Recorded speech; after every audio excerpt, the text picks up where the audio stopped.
What if I told you that the very first things you do when you wake up could be slowly, silently making you dumber? Not just a little less sharp, but actually damaging your IQ over time. Sounds crazy, right?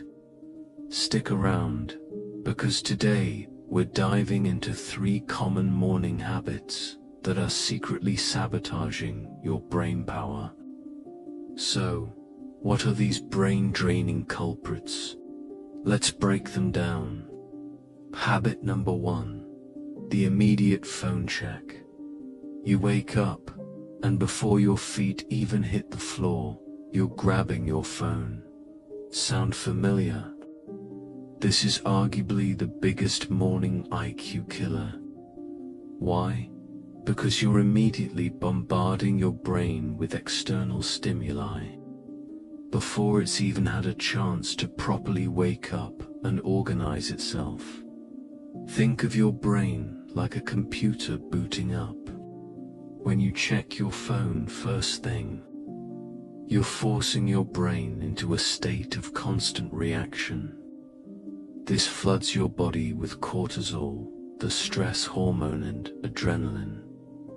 Moving on to habit number 2, neglecting your fuel. Your brain uses about 20% of your body's total energy. Skipping breakfast means your brain is literally running on empty. This leads to decreased concentration, impaired memory, and slower cognitive processing. Habit number 3 is incredibly simple, yet profoundly impactful. Dehydration. Your brain is about 75% water. Even a small drop in hydration levels can disrupt its delicate balance and efficiency. If you found this video helpful, hit that subscribe button for Mind Mastery AI. Which of these habits are you going to tackle first? Let me know in the comments below. I love hearing from you guys.